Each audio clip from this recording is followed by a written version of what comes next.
In Soft Leaves, 11-year-old Yuna's family life is a little bit complicated.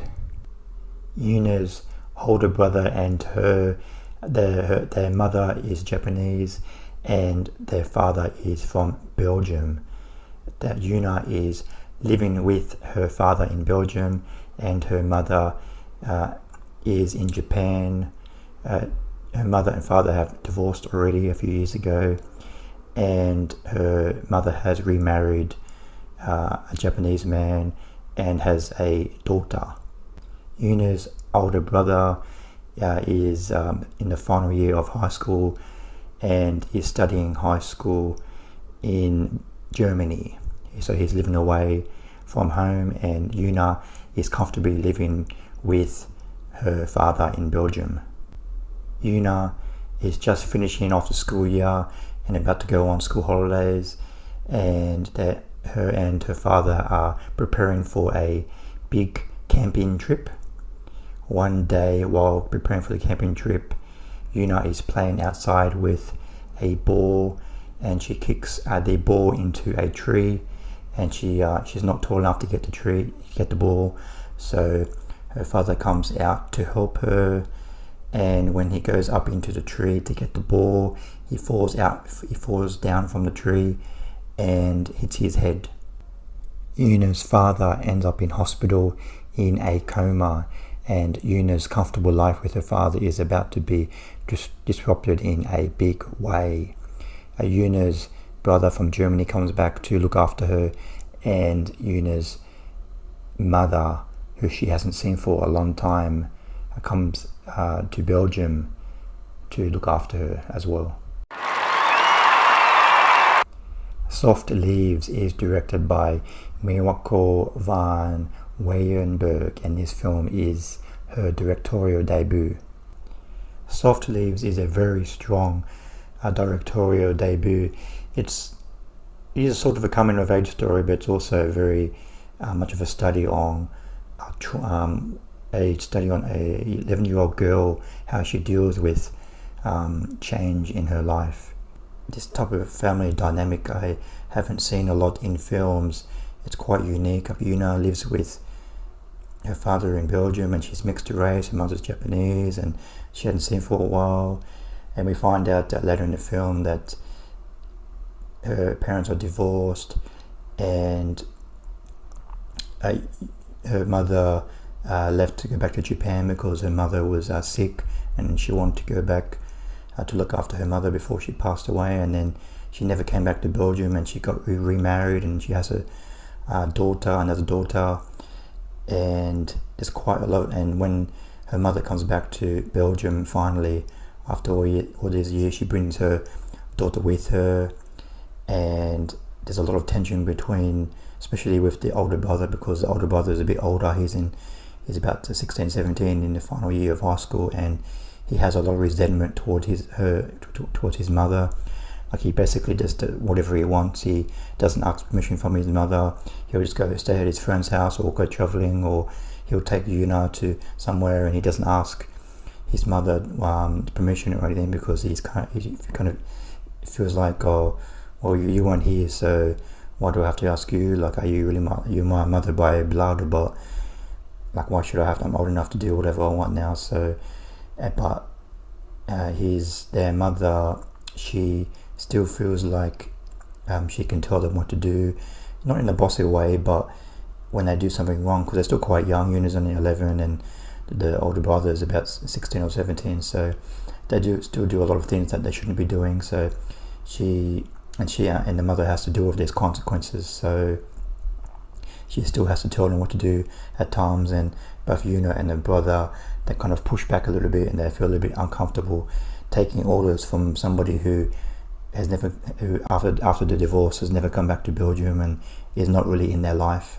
And it was very interesting to see how the mother's new daughter, who is full blood Japanese, both the mother and father are Japanese, so she looks like Japanese, like Yuna. She looks mixed. She looks like she's half Japanese and half Belgium, so she looks different to her stepsister. and it was interesting to see the way that Yuna interacts with her new stepsister, who she's never met before. Not just because she's Japanese and she's never met her before, but because she's younger. She's about 5 years old, I think. And this young girl, she has never had a brother or sister before, and she kind of looks up to her new sister. It's like, wow, she kind of looks like me, but she's different, and she has hobbies and interests, and she's more mature. But she kind of pushbacks a little bit, and it takes her a while to get to grow. Like the young sister's a little bit annoying at first, but she slowly, as the film goes on, becomes a little bit protective of her new sister and forms a kind of a little bond with her sister as the film goes on. And another aspect that was interesting was the language barrier, because the film is set in Belgium and then also Germany, and the Japanese mother doesn't speak Belgium, she doesn't speak German, she just speaks Japanese and a little bit of English, and she speaks Japanese with Yuna and the older brother.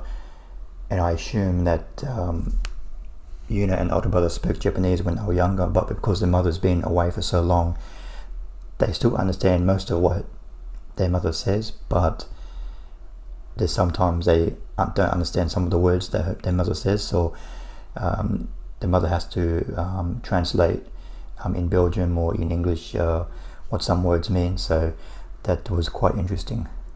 But the one problem I had with the film was, in the third act of the film, the father, he wakes up from the coma, and that part of the story seemed like from a different movie, because it kind of gets away from the family dynamic and concentrates on the father recovering from his injury and trying to get back to normal life. And it just felt like it was a different movie, and I just felt like the movie could have ended, okay,